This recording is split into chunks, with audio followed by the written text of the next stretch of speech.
Oferecer preços mais acessíveis e permitir que mais brasileiros possam contar com um plano privado de saúde.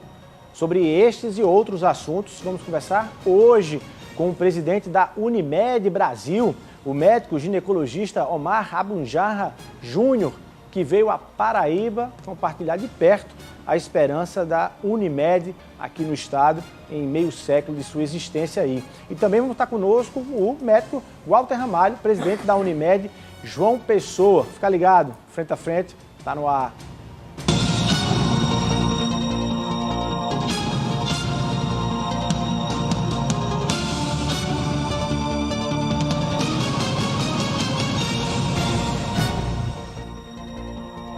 Doutor Omar, muito boa noite, seja muito bem-vindo aqui ao Frente a Frente. Gostando da Paraíba? Gostando demais. Depois de 20 anos eu retorno a essa terra e tá uma coisa linda, gostei demais. Bom demais, e vendo a diferença, né? Sem dúvida. Bom, para a gente ter noção, doutor Omar, essa abertura que eu fiz aí, para quem está nos acompanhando, qual em números, do que a gente está falando quando a gente fala da cooperativa Unimed aqui no Brasil? Quais são, enfim, qual é o tamanho dessa estrutura toda, enfim, dessa empresa toda aqui no Brasil? A cooperativa do sistema Unimed, são várias cooperativas, nós somos em 342 cooperativas e damos cobertura em 87% dos municípios do país. Temos hoje 18 milhões e 300 mil usuários e temos 120 mil médicos cooperados. E temos outros médicos e outras áreas também que são credenciados do sistema, fazendo então 250 mil médicos que atendem os nossos 18 milhões de usuários. São números continentais, né? Sem dúvida. Nós temos 150 hospitais próprios, ou seja, nós somos a maior rede de hospitais privados do país. A única diferença é que nós não trabalhamos em rede. Cada singular nossa, cada unidade nossa tem o seu hospital e a sua gestão própria. E esse é um trabalho que essa nova gestão nossa do Sistema Nacional pretende fazer, que é de transformar esse trabalho, vamos dizer assim, individualizado numa coisa coletiva. Para a gente entender, esse é o papel da Unimed Brasil, para a gente entender a estrutura dessa confederação, desse conglomerado todo. Esse é o papel da Unimed Brasil, de poder estar acompanhando ali o nível e o padrão de qualidade das unidades todas? Perfeito. A Unimed do Brasil tem o papel de coordenar todas essas atividades, todas essas cooperativas. Nós temos também associadas vamos dizer, ligadas à Unimed do Brasil, a Central Nacional Unimed, que é uma operadora nacional do sistema Unimed.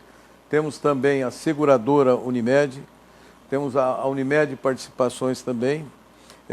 Enfim, o sistema Unimed não se faz só da assistência médica. Então nós temos uma seguradora, nós temos uma empresa de participações e nós temos, como eu disse, a Central Nacional Unimed, que é uma operadora nacional. Qual é a diferença dessa operadora nacional para as Unimedes locais? Ela atende usuários que estejam grupos de empresas que têm usuários em mais de 3 estados do país. Então, esse é o papel da Central Nacional. Enquanto que das Unimedes, elas atendem a sua própria cidade e as cidades em volta. Como eu falei no começo do programa, e a dificuldade de se manter e se garantir uma padronização da qualidade dos serviços no Brasil como um todo, é difícil? Não, a gente não tem essa dificuldade. A Unimed, ela nasceu da necessidade que os médicos sentiam há 50 anos de se defenderem de uma medicina mercantilista que estava vindo, estava, vamos dizer assim, começando a crescer no país. Então, médicos se agruparam para fazer uma cooperativa onde o médico é o dono da empresa e, para isso, também, vamos dizer assim, os médicos têm que ter formação, especialização, preparo, enfim, para atender bem o seu usuário. E a diferença dele, porque ele é o dono da cooperativa. Então, ele também tem que levar em conta e atender bem o seu usuário. Além da formação que a gente procura dar ao longo da carreira do médico, no sentido de formação e de como tratar o próprio paciente, né? Bom, a gente acompanha no mercado, ainda é um número ainda em crescimento do número dos brasileiros que possuem plano de saúde aqui no Brasil. A Unimed detém aí quase 40% do mercado, né, de plano de saúde, mas há hoje um número de marcas e de opções. Qual é o diferencial da Unimed em relação às concorrentes aqui no Brasil, em execução no Brasil? Então, como cooperativa, nós não visamos lucro. Então, nós procuramos atender o cliente da melhor forma possível, com todas as necessidades previstas no contrato e na necessidade do atendimento à saúde dele. Como a Unimed não visa lucro, ela tem, vamos dizer assim, um objetivo maior, que é atender bem os seus usuários e dar trabalho para o nosso médico. Esse é o nosso grande diferencial. Ô, doutor, mas o senhor falando assim para a gente que está acompanhando, diz assim, não visa lucro, quem está acompanhando pode dizer, mas eu tenho dificuldades de acessar um plano de saúde pelo preço, pelo valor. Não gera ali para quem está nos acompanhando, uma confusão, mas não é caro ter plano de saúde no Brasil? Eu também acho que é caro. O problema é o seguinte, que o sistema de saúde é um mutualismo, ou seja, todo mundo contribui, aquele recurso é usado para assistência médica. A margem que sobra para as Unimedes é em torno de 2% a 4% como resultado, que ela usa para ampliar, melhorar o seu serviço. Então, quanto mais o usuário usa, mais caro vai ficar o plano, porque ele quem paga, né? É toda a sociedade que participa desse plano de saúde é que gera o custo e que, portanto, acaba sendo distribuído esse custo entre os usuários. Então, o que a gente precisa fazer para melhorar esse custo, para poder conter esse custo? Fazer uma boa gestão de como utilizar. E para isso existem ferramentas aí mais modernas, tipo atenção primária à saúde, que é orientar o paciente na sua necessidade de saúde, prevenção, que é uma coisa muito importante, que é o que a gente vem fazendo. O que esbarra muitas vezes é na legislação e na regulação. Então, muitas vezes é confundido você controlar algum exame, algum procedimento com economia. Na verdade, é uma gestão que a gente procura fazer, ou seja, otimização do recurso que o próprio cliente coloca na empresa, na cooperativa. Pela lógica, a quantidade, é preciso frear também a quantidade de usuários, é mais difícil prestar um serviço de qualidade se o plano tem aí uma quantidade enorme de usuários, se você tem dificuldades de hospitais, de superlotação nos hospitais, ou enfim, o próprio plano vai correndo atrás do volume que vai crescendo de usuários. Como eu disse anteriormente, nós temos 150 hospitais próprios, ou seja, 12 mil leitos no país todo. Mas nós temos contratados mais 250 mil leitos, ou seja, a gente compra serviço de outros hospitais. Então, o sistema Unimed não tem falta de leito, falta de atendimento. O que existe em algumas situações, em algumas especialidades, uma procura maior e que ainda não existe no mercado tantos especialistas em determinadas áreas. Mas o sistema Unimed tem dado conta total, haja vista o próprio desempenho do sistema na pandemia.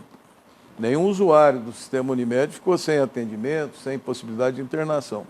Bom, essa quantidade geraria essa falta de especialidades em alguns casos, né, o número menor, geraria uma fila maior para atendimentos. Sim. Você consegue mapear exatamente quais são essas especialidades no Brasil e aí há um trabalho para que isso possa ser... Há quem fale que, basicamente, o plano de saúde tem alguma dificuldade de contratar alguns médicos porque eles têm uma fila muito grande e até, enfim, fazem ali uma preferência do particular em relação a quem tem plano de saúde. Com a Unimed, como é que vocês enfrentam isso? A forma de enfrentar é buscar, quando necessário, quando a gente identifica essa dificuldade, a cooperação ou, às vezes, credenciamento de especialistas nessas áreas que são, digamos assim, mais solicitadas.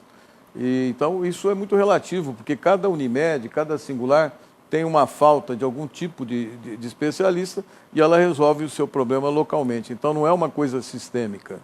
Doutor Marco, como é que você avalia aqui o perfil do brasileiro que procura o plano de saúde hoje no Brasil, para fazer uma análise de que desde 2014 a gente viu que houve uma queda no número em função do problema de crise econômica mesmo, mas depois houve viu ali um crescimento no número de planos de saúde. Na pandemia, as pessoas fugiram do plano de saúde ou, ao contrário, as pessoas correram para o plano de saúde? Traça um perfil histórico dessa variação de usuários de planos privados no Brasil. O que nós observamos na época, em 2014, foi em função de crise econômica, financeira, uma pequena diminuição do número de usuários na saúde suplementar. Agora, na pandemia aconteceu exatamente o contrário. No primeiro, segundo mês, houve uma pequena diminuição, mas logo em seguida houve um aumento razoável de novos entrantes nos planos de saúde. Consequência de uma procura maior, vamos dizer, de uma segurança no atendimento. E que foi muito bem correspondida. Esse é um orgulho que o Sistema Unimed tem do desempenho dos seus médicos durante a pandemia.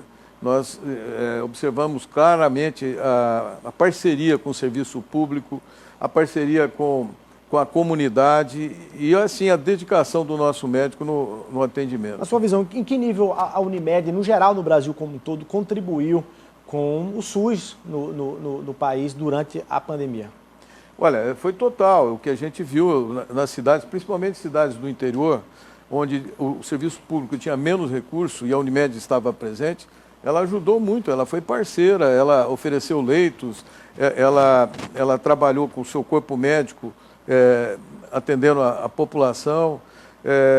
Nós tivemos assim fez campanhas de doação de alimentos, de educação na comunidade. O que eu tenho observado no Brasil todo é um entrosamento muito grande, primeiro do médico com a sua comunidade, porque ele faz parte daquela comunidade, né? E também com o serviço público de modo geral, seja ele municipal, estadual, ou mesmo federal. Foi muito bacana isso e a gente deu uma divulgação menor do que devia dar, inclusive. Nesse período, a Unimed, ela conseguiu economizar ou ela gastou mais no período da pandemia? Nos primeiros 2 meses e meio, portanto, abril, maio, junho, houve um decréscimo de utilização, dada a preocupação dos pacientes, dos clientes, irem aos médicos. Isso foi ruim sob o ponto de vista de saúde, porque muita gente que estava em tratamento, doenças crônicas, tratamentos oncológicos, deixaram de ser assistidos nesse período. Então, realmente houve uma diminuição da despesa, portanto, houve um resultado positivo. Mas logo em seguida, e também nesse período, nós suspendemos as cirurgias eletivas, que a gente chama, para evitar, vamos dizer assim, contaminação, problemas nos hospitais. Mas logo em seguida já começaram a voltar as necessidades de cirurgias eletivas e tal, de internações, e a gente observou que a partir de setembro e outubro já voltou novamente a utilização. Parte do Covid, porque aumentaram as internações, a gravidade dos casos, e parte das internações eletivas. Portanto, houve, vamos dizer, durante 3 meses, uma queda na sinistralidade, portanto, aumentou a receita e o resultado da saúde suplementar, mas logo em seguida começou a haver um aumento pela demanda reprimida e pela, vamos dizer assim, do aumento da gravidade do Covid. Você acha que tem mais margem no Brasil para crescimento do número de usuários, no geral, tanto para a Unimed, mas para o uso do plano privado de saúde? O que nós temos defendido junto aos órgãos governamentais é que os planos de saúde possam ser mais segmentados. Hoje o plano de saúde dá uma cobertura total e a cada novo procedimento que é incorporado, aumenta o custo. Isso vai dificultando cada vez mais o acesso. Então nós temos trabalhado muito para aumentar essa acessibilidade. De que forma? Eu acho que poderia ter uma segmentação maior. Por exemplo, uma pessoa de idade não precisa comprar um plano que tenha obstetrícia. Eles não vão ter gestantes. Então, esse plano poderia ser mais barato porque não dá essa cobertura. Não é? Ele acaba levando o pacote inteiro. Tem que levar o pacote todo. E isso acaba encarecendo. Não é? Existem alguns procedimentos que deveriam ser de uma parceria público-privada. Por exemplo, transplantes. Isso aí você não tem que ter um hospital em cada cidade, você tem que ter referências. Pode ser pública ou privada. E aí que se faz esse acerto. Então, eu acho que essa parceria público-privada é fundamental para diminuir custo. Uma outra coisa é a troca de informações, e a tecnologia hoje nos permite fazer isso, de exames feitos no serviço público ou no privado, porque hoje não se conversam. Se você fizer exame num serviço público, o privado não tem ciência dele, ou vice-versa. Então, a gente poderia haver um entrosamento, isso se chama barramento, né? A gente tem a tecnologia já para que isso possa ocorrer. Com isso, você evitaria fazer exames repetidos e desnecessários. Bom, no caso específico da Unimed, ela teria margem hoje para aumentar aí o número de usuários sem comprometer os serviços? Sem dúvida. Veja, quando a gente fala... O grande receio, doutor, é que as pessoas olhem assim para os planos de privados e considerem um segundo SUS, mas um SUS melhorado, mas não enfim, com o retorno que ela espera. Então, como eu estava dizendo, nós somos em 342 cooperativas. Cada uma tem a sua realidade. Nós temos cooperativas que poderiam ter um número muito maior de usuários, tem outras que estão com esse número em relação à população bastante próximo, mas a gente tem hoje recursos, tanto hospitalares, laboratoriais e de médicos, para atender conforme a demanda fosse crescendo. Você consegue fazer uma leitura dessas 342 cooperativas no Brasil como um todo? Tem algum ranking? Como é que você classificaria a Unimed João Pessoa dentro desse cenário da Unimed Brasil? Eu entendo assim, dada a diversidade desses 86%, 87% de municípios que a gente atende, cada uma tem uma realidade diferente. Então, veja bem, como é que eu classifico uma Unimed? Conforme o trabalho que ela tem naquela comunidade, conforme o que ela faz. Se eu tiver uma Unimed num centro maior, eu tenho uma necessidade maior, que os recursos tecnológicos, recursos médicos sejam maiores. Por uma cidade menor, a necessidade dos recursos ela acaba sendo menor, porque você não tem condições de oferecer tudo. Agora, a grande vantagem é que no sistema Unimed nós temos uma coisa que nós chamamos de intercâmbio. Então, se eu não tiver um recurso numa cidade, o meu paciente, o meu cliente pode ir para buscar esse recurso em outra comunidade. Essa capacidade de relacionamento nacionalizado tem avançado nisso? Não, isso é uma coisa que é própria do sistema Unimed. Se eu não tiver o recurso numa Unimed, numa singular, que a gente chama, a gente encaminha o paciente para que seja atendida na outra que tenha. Então, isso nós chamamos de intercâmbio. Então, o nosso paciente sempre vai ter a cobertura necessária para qualquer patologia, para qualquer problema. Dá para falar em Brasil como um todo? Dá para falar em regiões que a Unimed está mais presente e naquelas em que ela ainda precisaria avançar? Não. Eu acho que a gente tem uma concentração maior na região sudeste, né, de médicos e de serviços, mas também de população. Aqui na região nordeste a gente tem uma quantidade menor de usuários, mas também, se você fizer uma relação com a população, não fica muito diferente do sudeste. Doutor, mas quais são as tecnologias, a gente só falou em tecnologia aí, que a Unimed inclusive, durante o processo da pandemia, aqui na Paraíba especificamente, foi, inclusive, pioneira em algumas experiências, desde a questão do uso do plasma.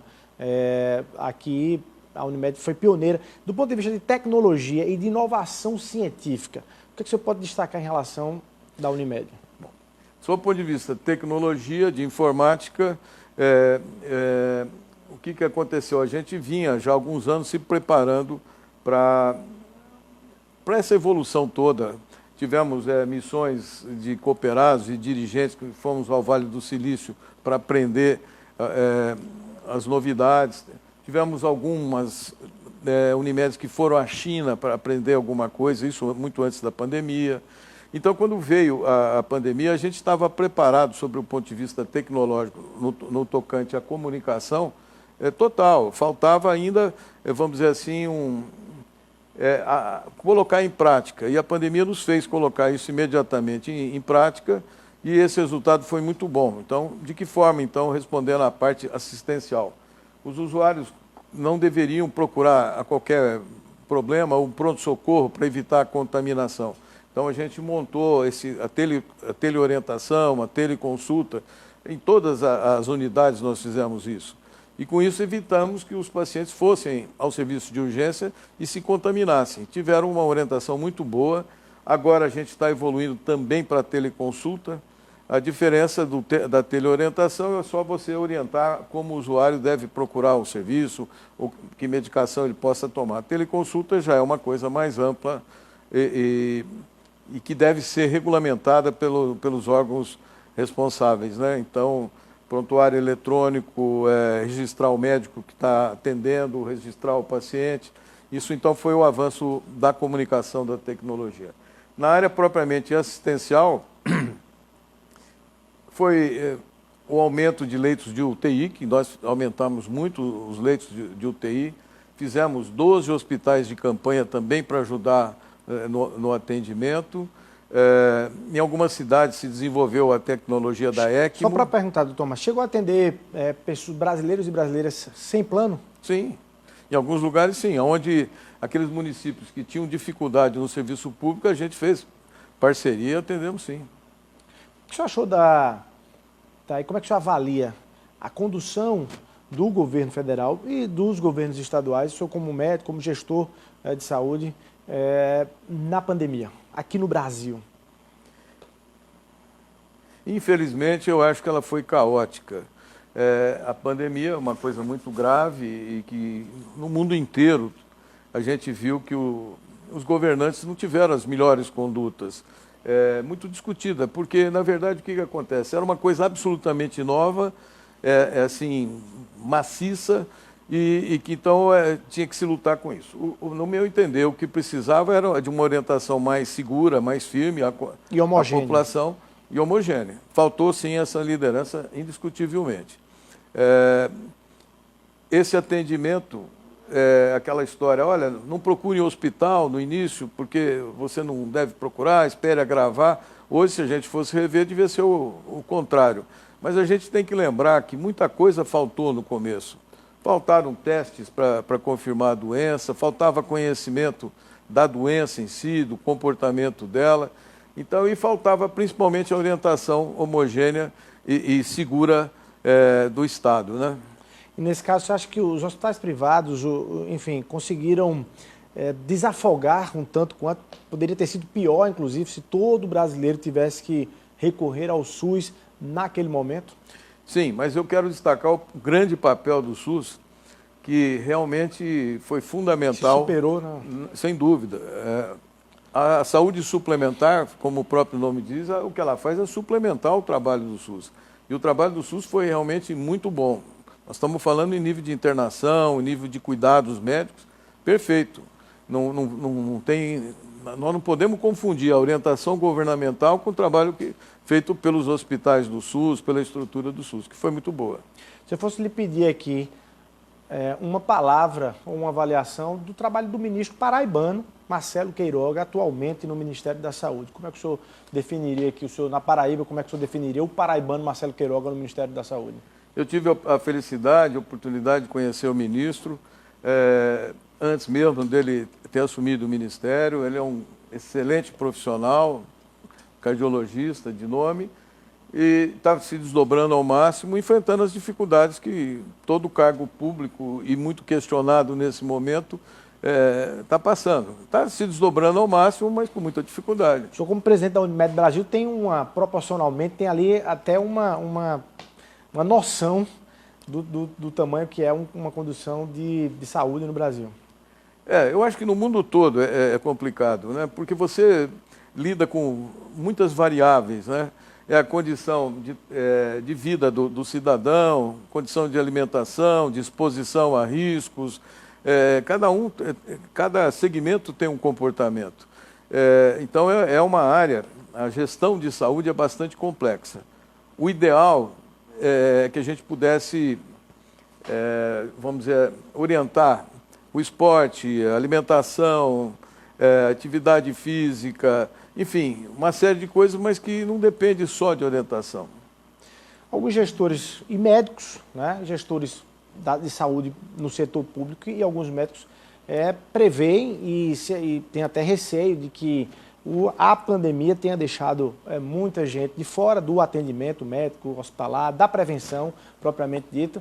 E agora essas pessoas acabaram aí com algumas patologias desenvolvendo ao longo desse tempo, não cuidaram ou não acompanharam, e tudo isso vai desembarcar de alguma forma a partir dos próximos meses, enchendo ou o SUS ou enchendo aí a saúde suplementar. Você tem esse receio, tem esse diagnóstico também, doutor Maí, qual é? E a Unimed está preparada para um boom de pessoas procurando, no pós-pandemia, se Deus quiser, as estruturas hospitalares?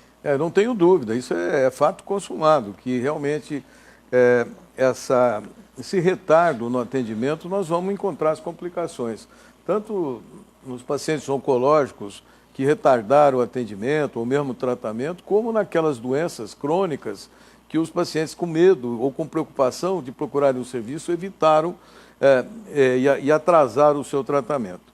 O sistema Unimed também, além disso, vem preocupado com as consequências daqueles que tiveram a doença. E para isso a gente já tem algumas Unimedes, e a gente está trabalhando para que isso ocorra em todas, de criar clínicas especializadas em atender o pós-Covid e as suas complicações. Então, preparando os nossos médicos, tanto no sentido assistencial como nos recursos, para poder atender, porque complicações existem, a gente sabe. E, então, esse é um trabalho... E na prática vocês já estão sentindo isso? Quer dizer, a demanda em relação às pessoas com sequelas da Covid? E a gente está, como médico, aprendendo que são várias coisas que estão vindo que são consequências do pós-Covid. Preocupante, doutor Omar? Assim, você tem visto de dados e de casos práticos? Chega a preocupar? De certa forma, sim, porque você tem o acometimento de vários órgãos. Nós não temos ainda a dimensão disso tudo, mas você pode ter um comprometimento cardíaco, você pode ter o ocular, eu já li de comprometimentos renais, de vasos, quer dizer, então tem muita coisa que a gente com o tempo que vai entender e observar e buscar a solução. Agora, eu acho que esse encaminhamento dessas clínicas pós-Covid vai ser muito importante. Está anunciando então que a Unimed vai trabalhar com a construção de clínicas pós-Covid para tratar especificamente quem teve Covid, graças a Deus, curado, mas está ali com algum sentimento. Se precisar de alguma coisa, não necessariamente a clínica em si, mas desenvolvendo nos nossos médicos a informação, a capacitação para tal.